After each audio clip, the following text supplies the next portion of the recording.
So hello and welcome. तो आज हम लोग पढ़ने वाले हैं एनसीईआरटी मैथमेटिक्स क्लास 10th का एक्सरसाइज 1.3। ठीक है, एनसीईआरटी का जो है एक्सरसाइज नंबर 1.3। तो जैसा कि इससे पहले वाले वीडियो में हमने जो है एनसीईआरटी के एक्सरसाइज 1.1 और 1.2 को डिस्कस कर लिया था। ठीक है, तो अगर आप ये वीडियो डायरेक्टली देख रहे हो तो पहले आप चैनल में जाकर सर्च करना। ठीक है, और वहां पर आपको अलग अलग क्लासेस के वीडियोस जो है आपको अलग अलग सेपरेट सेपरेट प्लेलिस्ट में आपको मिल जाएंगे। ठीक है, सो आगे बढ़ते हैं हम लोग और देखते हैं यहाँ पर फर्स्ट क्वेश्चन। और ये जो एक्सरसाइज है 1.3 ये एग्जाम पॉइंट ऑफ व्यू से वेरी वेरी वेरी वेरी जितना वेरी लगा सकते हो उतना ये इंपॉर्टेंट है। ठीक है, और specially question number 1 question number 2 यहाँ पर बहुत कम क्वेश्चन है और यहाँ से एक 3 या 4 नंबर का क्वेश्चन जो है फाइनल एग्जाम में आता है। रिसेंटली इस बार भी फाइनल एग्जाम में जो है ये क्वेश्चंस आए हुए थे कि प्रूव दैट √5 या √3 ऐसा कुछ दिया हुआ था और प्रूफ करने बोला था कि ये एक क्या है, इरेशनल नंबर है, आपको प्रूफ करने के लिए दिया हुआ था। ठीक है, सो नंबर आपको कुछ भी दे कि √3 इज इरेशनल नंबर है प्रूफ करो, √2 एक इरेशनल नंबर है प्रूफ करो, या √5 इज इरेशनल नंबर प्रूफ करो, कुछ भी नंबर आपको प्रूफ करने दे, आपको एक ही प्रोसीजर आपको याद रखनी है। जहां जैसे अभी मैं √5 को लेकर आपको एक्सप्लेन करूंगा। ठीक है, तो अगर आपको √3 को प्रूफ करने आएगा तो जहां जहां √5 दिखेगा वहां क्या लिख दोगे, √3 लिख दोगे। ठीक है, तो एक क्वेश्चन को ध्यान से आपको समझना है, उसके बाद जहां जहां जो जो नंबर दिया रहेगा आप उस नंबर को उससे रिप्लेस कर सकते हो। ठीक है, तो देखो पहला क्वेश्चन क्या दिया है कि prove that √5 is a irrational number. हमको प्रूव करना है कि वो एक इररेशनल नंबर है। तो देखो सबसे पहले क्या लिखोगे, let us assume that √5 is a rational number। ठीक है, मतलब हमको क्या प्रूफ करने बोला है कि भैया प्रूफ करो ये एक इररेशनल नंबर है, लेकिन हम लोग क्या अज्यूम कर रहे हैं, लेट अस अज्यूम, यहां पर कर सकते हो लेट अस अज्यूम के बाद यहां पर लिख सकते हो इफ पॉसिबल करके भी लिख सकते हो। ठीक है, या फिर सिंपली ऐसे भी लिख सकते हो, late us assume if possible that √5 is a rational number. इसको बोलते हैं मेथड ऑफ कॉन्ट्राडिक्शन। मतलब प्रूफ करने कुछ और बोला है और हम लोग अज्यूम कुछ और कर रहे हैं। क्या प्रूफ करने बोला है, इररेशनल, और हम लोग अज्यूम क्या कर रहे हैं, रैशनल।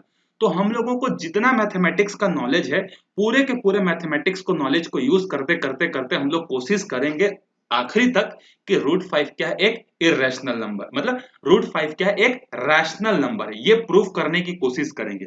और जब हम लोग अपना पूरा मैथमेटिक्स का नॉलेज यूज कर लेंगे और लास्ट में हम लोग थक जाएंगे और प्रूफ नहीं कर पाएंगे कि √5 एक रैशनल नंबर है, तो फिर वो क्या हो जाएगा, एक इररेशनल हो जाएगा, क्योंकि हमने तो कसम खाई है क्या प्रूफ करने की, रैशनल। और जब रैशनल प्रूफ नहीं करवाएंगे तो अंत में हम लोग एक्सेप्ट कर लेंगे कि √5 is a irrational number.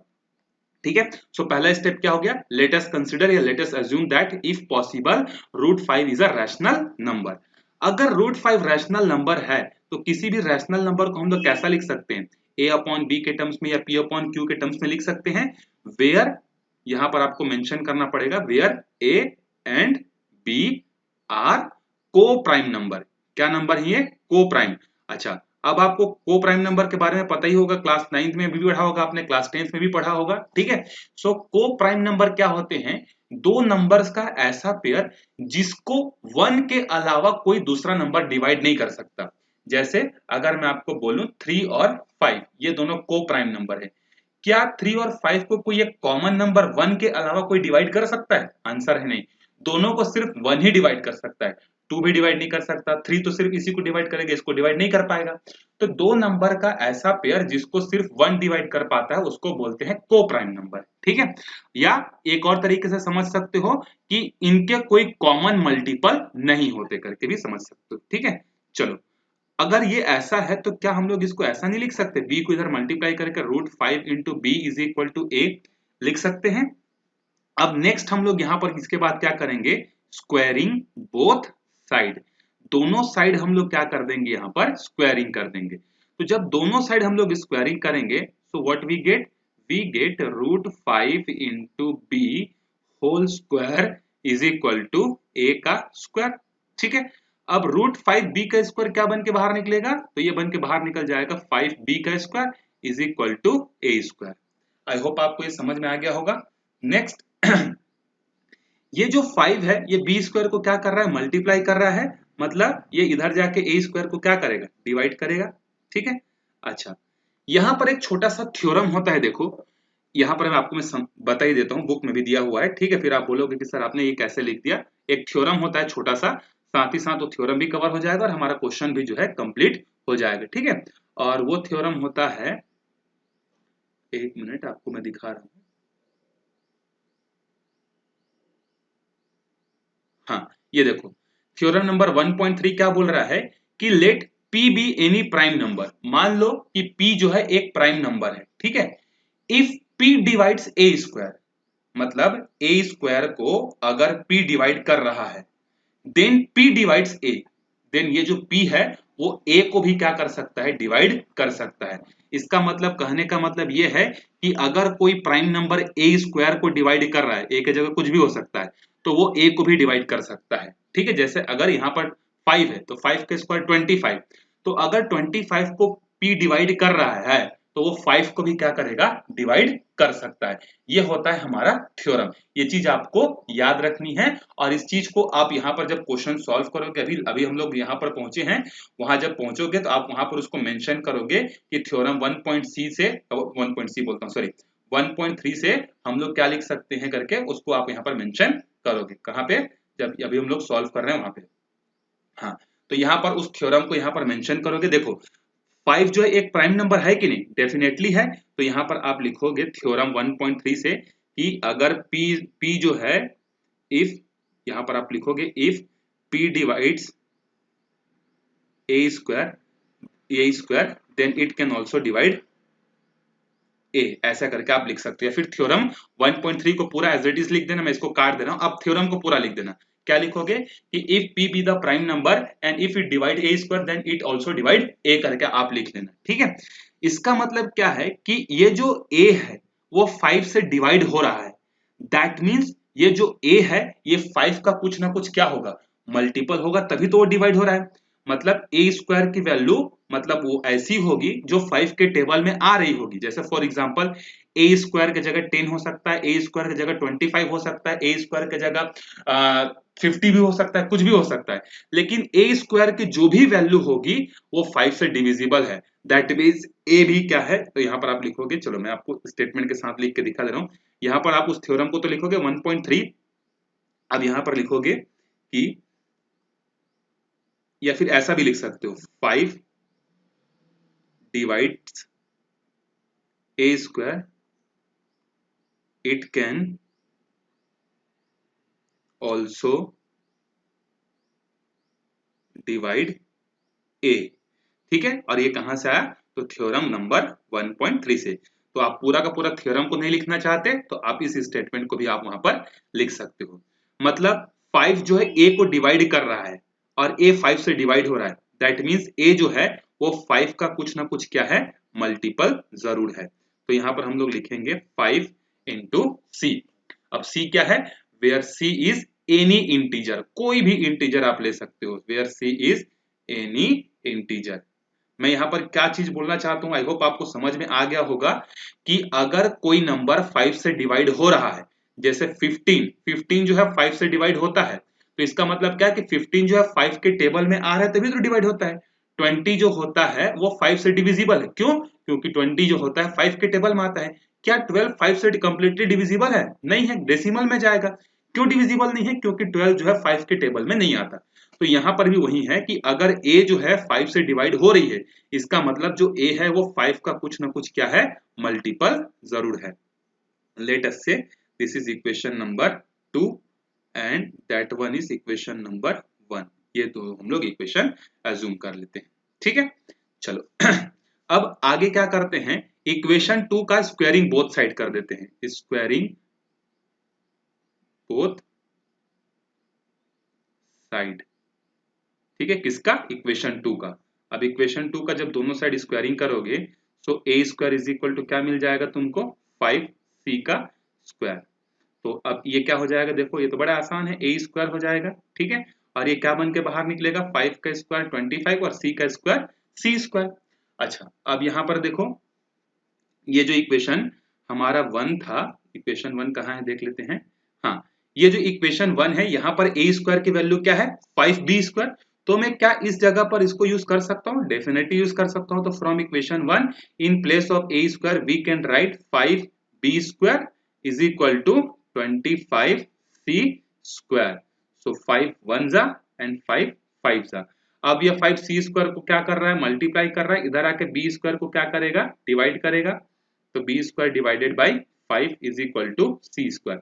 Again same theorem, अगर एक प्राइम नंबर b स्क्वायर को डिवाइड कर रहा है दैट मीन्स वो b को भी डिवाइड कर सकता है। इस चीज को आप फिर से यहाँ पर सेम लिख दोगे। इसका मतलब हम लोग एक और कंक्लूजन लिख सकते हैं कि अगर b जो है 5 से डिविजिबल है, इसका मतलब b जो होगा वो 5 का कुछ ना कुछ क्या होगा? मल्टीपल रहा होगा, जैसे ऊपर में मैंने बताया था। तो यहाँ पर जो है क्या है? b जो है वो भी 5 का क्या है? मल्टीपल है। और m क्या है? m के जगह कुछ भी इंटीजर रख सकते हो, -1 +1 तो कुछ भी रखो, वो 5 से डिविजिबल जरूर होगा, एनी इंटीजर। समझ में आया आपको? ठीक है, चलो। तो b इज इक्वल टू क्या हो गया? 5m, मतलब b भी 5 का मल्टीपल है और a भी क्या था? 5 का मल्टीपल था, ये देखो। लेकिन ये तो हमारे अजम्पशन को क्या कर रहे हैं? कॉन्ट्राडिक्ट कर रहे हैं कि नहीं?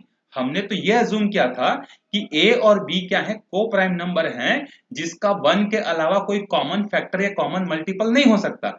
लेकिन यहां पर तो a को 5 भी डिवाइड कर रहा है और b को भी 5 डिवाइड कर रहा है, मतलब एक और फैक्टर आ गया को प्राइम नंबर में, जो कि पॉसिबल नहीं है।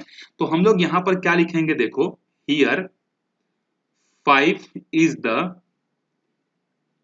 5 इज द, ठीक है, थोड़ा सा ग्राफिक्स प्रॉब्लम है। अब मैं जो लिख रहा हूं उसको आप साथ ही साथ लिखते चलो। Here 5 is the another fact 5 is the another factor of A and B. आप लिखोगे कि here 5 is the another factor of A and B, but it what contradict but it contradict our assumption। It contradict our assumption, मतलब हमारा assumption क्या था कि a और b का 1 के अलावा कोई कॉमन फैक्टर नहीं होगा। लेकिन यहाँ तो 5 एक दूसरे का क्या है? a और b का दोनों का एक और कॉमन फैक्टर मिल रहा है। तो ये तो हमारे सामने है कि 5 जो है इन दोनों का फैक्टर है, लेकिन ये हमारे अजम्पशन को क्या कर रहा है? कॉन्ट्राडिक्ट कर रहा है। इसका मतलब या तो हमारा अजम्पशन गलत था या फिर ये गलत है। तो उसी चीज को हम लोग लिख रहे हैं कि here 5 is the another factor of a and b but it contradict our assumption. अब ये तो हमारे सामने है, इसका मतलब हमारा अजम्पशन ही गलत होगा। ठीक है, तो यहां पर हम लोग लिखेंगे it contradict our assumption, so our assumption was wrong. क्या लिखेंगे? So our assumption was wrong. ठीक है, आवर अजम्पशन वाज रॉन्ग। तो हमने तो भरपूर कोशिश की कि ए और बी क्या है? को प्राइम है, लेकिन हम लोग प्रूफ नहीं कर पाए। So our assumption was wrong. So हम लोग क्या मान लेंगे? मैंने क्या बताया था? √5 जो है पहले रैशनल प्रूफ करने की कोशिश कर रहे थे, नहीं कर पाए, तो हम लोग लिखेंगे सो √5 इज अ इररेशनल नंबर। पहले हम लोग उसको रैशनल नंबर प्रूफ करने की कोशिश कर रहे थे, अब हम लोग थक गए, प्रूफ नहीं कर पाए, तो हम लोग मान लिए लास्ट में कि ये क्या है? एक इररेशनल नंबर है।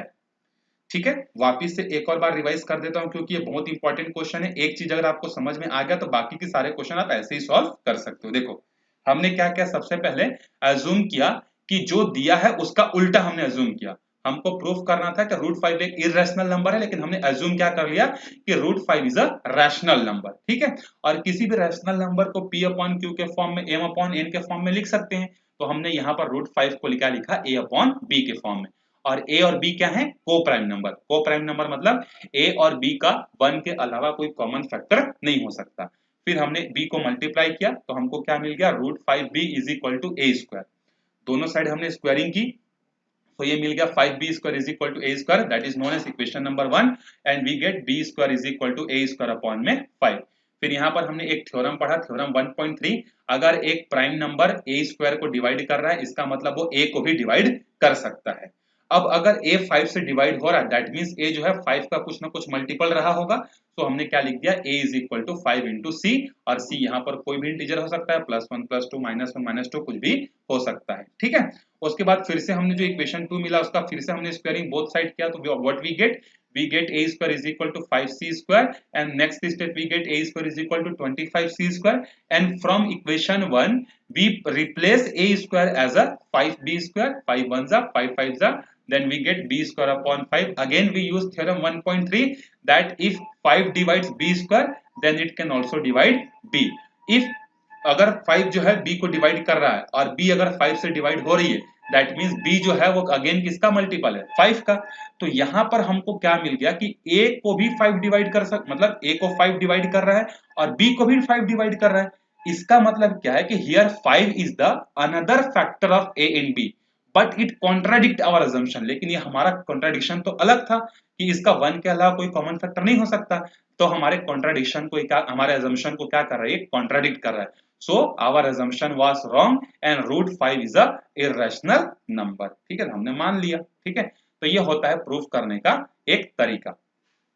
ठीक है, चलो अब ये तो था सिंगल वाला। अगर आपको रूट 3 प्रूफ करने के लिए दिया रहेगा तो जहां जहां आपको 5 दिख रहा है वहां पर क्या लिख दोगे, 3।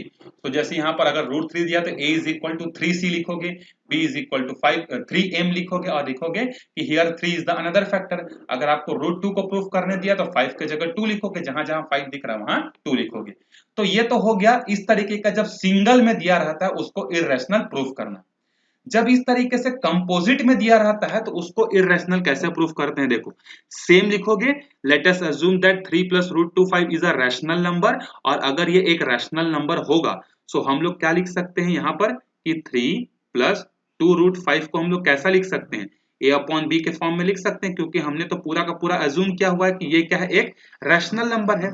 ठीक है, चलो अब ये जो 3 है ये इधर जाके क्या हो जाएगा, माइनस हो जाएगा। So what we get, 5 2 root 5 is equal to a upon में b माइनस में 3। उसके बाद हमको क्या मिलेगा, 2 रूट 5 इज इक्वल टू, ये b इधर जाके माइनस हो जाएगा, so a minus 3b divided by b। अब ये 2 भी इधर जाके डिवाइड करेगा, तो देखो इधर क्या बच गया, रूट 5, और यहां पर हमारे पास क्या बचा हुआ है, a minus 3b divided by 2b। अब एक चीज देखो, जब आप इसको सॉल्व करोगे a माइनस 3b अपॉन में 2b को, ये जो पूरा साइड आएगा that side will be the rational number. तो आप यहां पर लिखोगे here a and b are को prime number and the solution of the a minus 3b upon 2b will be rational number. आप इसको कुछ भी कर लो, a और b के जगह कुछ भी वैल्यू रख लो, ये आपको हमेशा क्या देगा, रैशनल नंबर ही आपको देगा। तो आप लिखोगे as from previous question, या फिर ऐसा भी लिख सकते हो as we know that root 5 is a irrational number। हमने प्रूफ किया हुआ है। तो एक साइड है irrational नंबर और दूसरा साइड हमेशा क्या आ रहा है, रैशनल नंबर। तो क्या ऐसे में दोनों साइड इक्वल हो सकते हैं, नहीं हो सकते। एक साइड अगर इररेशनल है तो दूसरे को भी इररेशनल होना पड़ेगा, और अगर ये वाला रैशनल है तो इसको भी रैशनल होना पड़ेगा। तो आप इसके बाद क्या लिखोगे कि the value of right hand side is a rational number, but we know that the value of root 5 is a irrational number, so which is not possible। एक साइड रैशनल हो दूसरे साइड इररेशनल हो, ऐसा पॉसिबल नहीं है। so therefore 3 plus 2 root 5 is a irrational number। ठीक है, आपको एग्जांपल में भी दिया हुआ है, बहुत छोटा सा समझा के देखो, यही चीज यहाँ पर दिया हुआ है। आप इसी चीज को यहाँ पर लिख सकते हो, जैसे ये देखो हमको क्या दिया है, 5 माइनस रूट 3 को प्रूव करना है एक इररेशनल नंबर। तो मैं आपको एग्जांपल में ही समझा दे रहा हूं। ठीक है, मैंने आपको एक बार तो समझा दिया सिंगल वाला, देखो इसको कैसे प्रूफ करोगे, इसको इररेशनल प्रूफ करना है। सेम लिखोगे कि ये मान लेते हैं क्या है, एक रैशनल नंबर है, तो इररेशनल नंबर को इसको इस फॉर्मेट में लिखा जा सकता है। फिर उसके बाद रूट 3 को हमने इधर भेज दिया, a माइनस बी को इधर ले आया, फिर इसको सिंप्लीफाइड किए तो 5b माइनस a अपॉन में b आ गया। अब देखो since a and b are क्या है, इंटीजर्स हैं, तो ये पूरी की पूरी वैल्यू क्या होगी, रैशनल नंबर होगी। लेकिन इधर वाला क्या है, इररेशनल है, जो कि हमारे अजम्पशन को क्या कर रहा है, कॉन्ट्राडिक्ट कर रहा है। तो हम लोग लिख देंगे but it contradict the fact that root 3 is a irrational. एक साइड रैशनल है और दूसरे साइड इररेशनल है। कभी भी मैथमेटिक्स में ऐसा इक्वालिटी नहीं हो सकता। अगर होगा इक्वालिटी तो दोनों को इररेशनल होना पड़ेगा, दोनों को रैशनल होना पड़ेगा। लेकिन ये तो हमारे पास पता है कि रैशनल है, ये प्रूफ है, और ये भी प्रूफ है कि रूट 3 एक इररेशनल नंबर है। तो दोनों साइड इक्वल नहीं हो सकते। So this contradict our assumption because our assumption was wrong and root 5 minus root 3 is a rational number। I hope आपको समझ में आ गया होगा ये चीज। ठीक है, बस कुछ नहीं करना है, हमको क्या करना है, जो दिया रहेगा उसको सिंप्लीफाई करके एक साइड को इरेशनल बनाना है, दूसरे साइड को रैशनल बनाना है, और लिख देना है कि एक साइड हमारा रैशनल है, दूसरे साइड इरेशनल है, जो कि पॉसिबल नहीं है। दैट्स वाई जो कि हमारा अजम्पशन था वो गलत है, और ये पूरा का पूरा चीज क्या है, इरेशनल है। सेम चीज आप इसमें भी कर सकते हो, 1/√3 को रैशनल मान लेना, is equal to a upon में b लिख लेना, √2 इधर जाके मल्टीप्लाई हो जाएगा, तो क्या मिल जाएगा आपको, √2a is equal to b, फिर दोनों साइड स्क्वायरिंग करना। अब ये इस तरीके से पूरा का पूरा आपका सॉल्व हो जाएगा। 7 प्लस √5 भी सेम है, 6 प्लस √2 भी सेम है। बस एक क्वेश्चन की प्रैक्टिस आप अच्छे से कर लो कि स्टेटमेंट कैसे लिखना है, उसके बाद बाकी सारे आप इजीली कर सकते हो। ठीक है, अगर इसके बाद भी अगर आपको क्वेश्चन समझ में नहीं आया होगा कि कैसे करना है, कंफ्यूज हो गए होगे, तो मेरे को कमेंट करके बस एक बार बता देना कि सर कंफ्यूज हो गए करके, मैं आपको रिप्लाई जरूर करूंगा और आपको आराम से जो है समझाऊंगा। ठीक है, अगर आपको एक बार में समझ में आए तो वीडियो को दोबारा रिप्ले करके देखना। आई थिंक आपको इस वाले में ही थोड़ा बहुत प्रॉब्लम हो सकता है, तो इस वाले का मैंने आपको शॉर्टकट बता दिया। क्या करना है आपको, पहले तो वही अज्यूम करना है कि वो एक दिया हुआ वो एक इरेशनल नहीं हो, क्या है, रैशनल है, ऐसा अजम्पशन करोगे जैसे यहाँ पर किए थे, इसमें भी तो वही किए थे ना। फिर इरेशनल जब आपको हो जाए, मतलब इरेशनल को आपने क्या मान लिया, रैशनल, तो रैशनल को हम लोग a अपॉन बी में लिख सकते हैं, फिर सबको ट्रांसफर करके जो भी रूट में बचा रहेगा उसको एक साइड करोगे और बाकी सबको सिंप्लीफाइड करोगे।